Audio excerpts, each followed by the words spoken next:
नमस्कार। Teaching skill के अंतर्गत एक महत्वपूर्ण स्किल वो है क्वेश्चनिंग स्किल। आप लोग को जानने की आवश्यकता है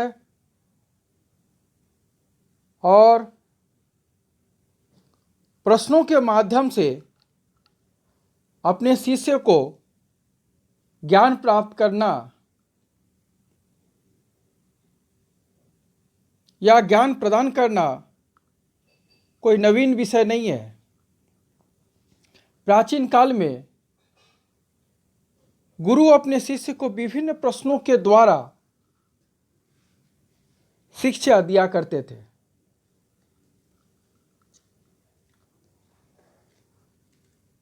सुप्रसिद्ध दार्शनिक सुकरात ने एक ऐसी विधि विकसित की जिसमें वो अपने शिष्यों से अनेक प्रश्न पूछता था तथा विद्यार्थी उनका उत्तर देते देते नॉलेज यानी ज्ञान प्राप्त कर लेता था। आज भी प्रश्नोत्तर को सुकरात विधि सोक्रेटिक मेथड कहते हैं। दोस्तों, प्रश्न कौशल का बहुत ही महत्व है। प्रश्न पूछने का शिक्षण प्रक्रिया में बहुत अधिक महत्व है। प्रश्न आदत कौशल के बाहर समस्त शैक्षिक प्रक्रिया की कुंजी है। प्रश्न करने की एक उत्तम शैली की प्राप्ति निश्चय ही एक युवक शिक्षक की आवश्यक महत्वाकांक्षा होनी चाहिए। प्रश्न करने की कला का महत्व स्वीकारे बिना कोई भी शिक्षण विधि सफलतापूर्वक लागू नहीं की जा सकती। प्रश्न पूछने के उद्देश्य भी हैं। वे उद्देश्य है शिक्षार्थी का ध्यान शिक्षण बिंदुओं पर केंद्रित रखने के लिए, कंसंट्रेट करने के लिए, शिक्षण प्रक्रिया में छात्रों को सक्रिय रखने के लिए, विद्यार्थी के पूर्व ज्ञान तथा अभिरुचि का परीक्षण करने के लिए, शिक्षण के द्वारा सीखी गई पाठ्य वस्तु का मूल्यांकन करने के लिए। शिक्षक यह जान सके कि छात्र सीखे गए ज्ञान का अन्य परिस्थितियों में उपयोग कर सकेंगे या नहीं, सीखी गई पाठ्य वस्तु की पुनरावृत्ति करने के लिए, शिक्षार्थी की विचार अभिव्यक्त करने की शक्ति, स्मृति तथा कल्पना शक्ति को प्रेरित करने के लिए। इस प्रकार कक्षा शिक्षण में क्वेश्चनिंग स्किल द्वारा पढ़ाया जाना अत्यंत आवश्यकता है। शिक्षाविदों का यह मानना है कि शिक्षण की सफलता अध्यापक की प्रश्न कला पर निर्भर है। प्रश्नों के कई प्रकार भी हो सकते हैं, जैसे स्मृति प्रश्न, रिमेंबरिंग क्वेश्चन, विचार प्रश्न, आइडियल क्वेश्चन। रिमेंबरिंग प्रश्न किसे कह सकते हैं? जैसा कि नाम वैसा ही व्याख्या होना चाहिए। ये छात्रों के पूर्व पठित फैक्ट्स, संख्या, परिभाषा, प्रक्रिया आदि से संबंधित होते हैं तथा इनके उत्तर में शिक्षार्थी को अपनी स्मृति में उपस्थित ज्ञान को उत्तर के रूप में प्रकट करना होता है। उदाहरण के लिए संज्ञा को परिभाषित करें, संज्ञा के कितने भेद होते हैं, समुच्चय किसे कहते हैं, जलवायु की दृष्टि से भारत को कितने क्षेत्रों में बांटा जा सकता है। इस प्रकार प्रश्न द्वारा विद्यार्थी सीखी गई पाठ्य वस्तु से सीधे संबंधित है तथा उसका रिमेंबरिंग करना होता है। विचार प्रश्न, आइडियल क्वेश्चन। इस प्रकार के प्रश्नों से छात्रों को नवीन परिस्थितियों में ज्ञान का उपयोग करना होता है, क्योंकि इसके उत्तर देने में छात्र की उच्च मानसिक स्तर का उपयोग करना होता है। अतः ये प्रश्न अधिक कठिन स्तर के माने जाते हैं। उदाहरण के लिए कुछ प्रश्न ले लीजिए। पहला, प्रारंभ में मानव सभ्यता का विकास नदियों के किनारे ही क्यों हुआ? दूसरा, रेल की पटरियों के बीच जगह क्यों छोड़ी जाती है? तीसरा, यदि मांसाहारी जंगली पशु समाप्त हो जाए तो प्राकृतिक संतुलन पर क्या प्रभाव पड़ेगा?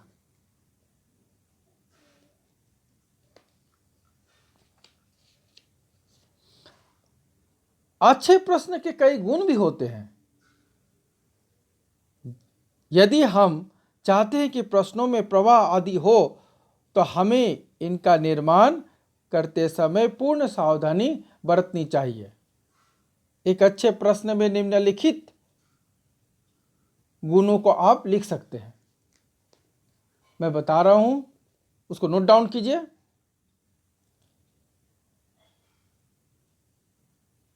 पहला, उद्देश्य की प्राप्ति।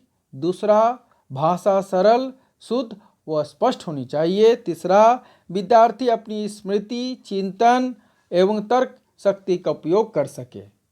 चौथा, संक्षिप्त एवं प्रत्यक्ष होना चाहिए। पांचवा, प्रश्न का उत्तर निश्चित तथा सदैव एक हो। छठा, क्रियाशीलता उत्पन्न करे। सातवां, प्रश्न में तार्किक क्रम हो।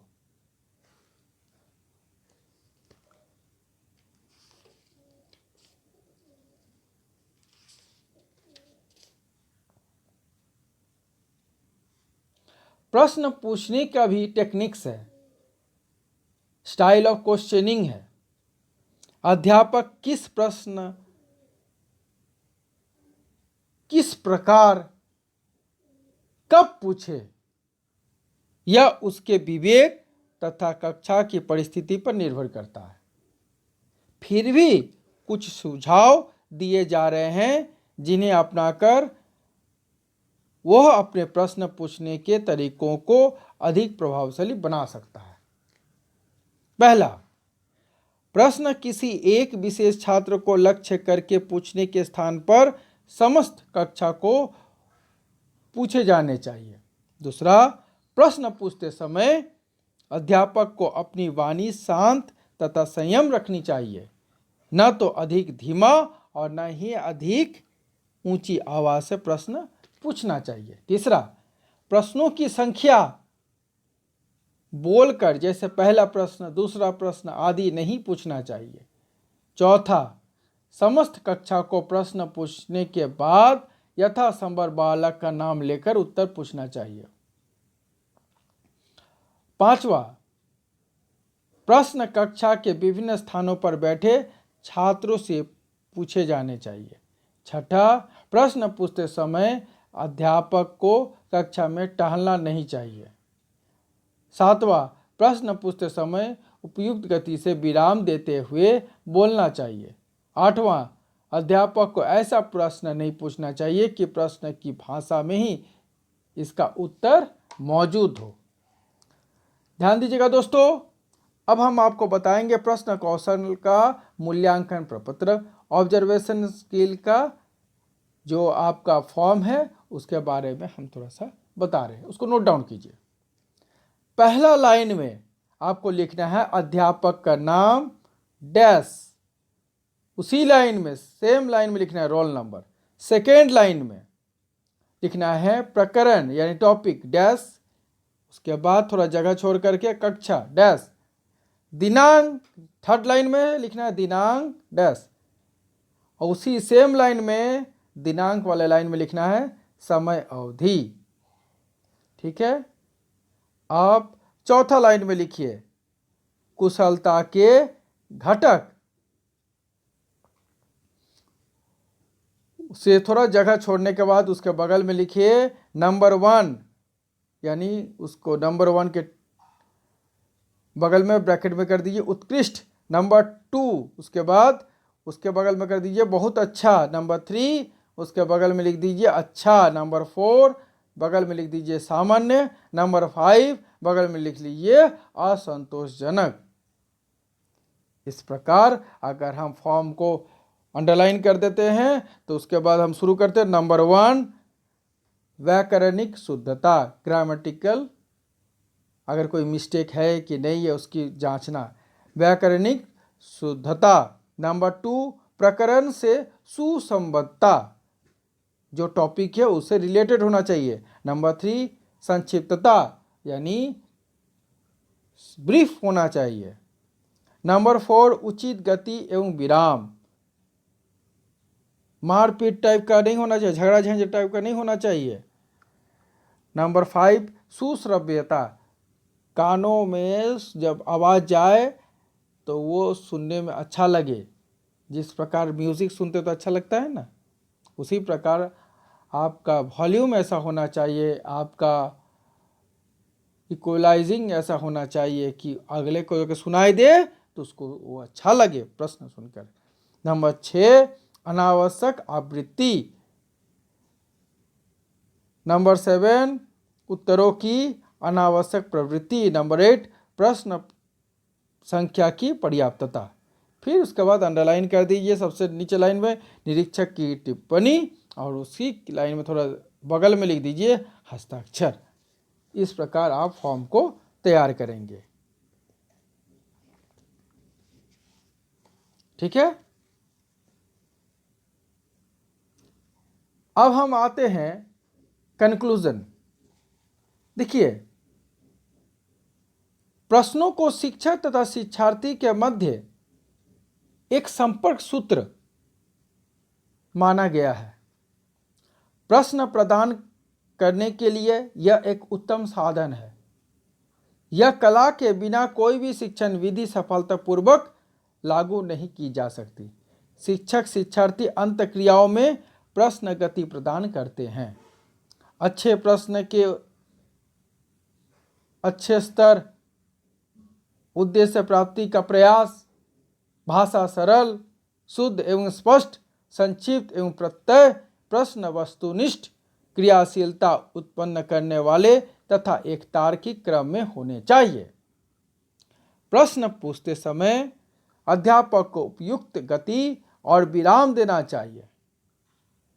प्रश्न कौशल के कुछ महत्वपूर्ण तत्व व्याकरणिक शुद्धता, सुसंबद्धता, संक्षिप्तता, उचित गति एवं विराम, सुश्रव्यता, अनावश्यक आवृत्ति न होने देना, उत्तरों का न दोहराना, बार बार रिपीट मत कीजिए, उस जो मिलता है उत्तर उसको बार बार रिपीट नहीं करना चाहिए, तथा प्रश्नों की संख्या की पर्याप्तता। अध्यापन के समय पूछे गए प्रश्न विद्यार्थी की नवीन परिस्थितियों में सीखे हुए ज्ञान का उपयोग करने से संबंधित भी होने चाहिए। इसमें उनमें तार्किक स्तर के चिंतन का विकास होगा, परंतु ऐसे प्रश्न पाठ के प्रारंभ में नहीं पूछे जाने चाहिए। प्रश्न पूछने की उत्तम कला सफल अध्यापन की पूंजी है। इस प्रकार हम कह सकते हैं कि प्रश्न कक्षा शिक्षण की महत्वपूर्ण एवं अनिवार्य आवश्यकता है। प्रश्नों के द्वारा छात्रों को पाठ में सक्रिय योगदान के लिए प्रोत्साहित किया जा सकता है। प्रश्नों के द्वारा न केवल कक्षा की एकांतता समाप्त होती है, बल्कि इससे छात्रों में नवीन ज्ञान प्राप्ति करने के लिए कक्षा में सक्रिय रहने का सहयोग की प्रेरणा मिलती है। कक्षा शिक्षण प्रेरणा के दौरान पाठ्य वस्तु से संबंधित एक क्रमागत से शिक्षक जितने अधिक से अधिक प्रश्न पूछता है उतना ही छात्रों को कक्षा में सक्रिय रहने का अवसर मिलता है। धन्यवाद दोस्तों। अगर वीडियो अच्छा लगे तो प्लीज़ सब्सक्राइब कीजिए, लाइक्स कीजिए, कमेंट कीजिए, शेयर कीजिए। बहुत बहुत धन्यवाद।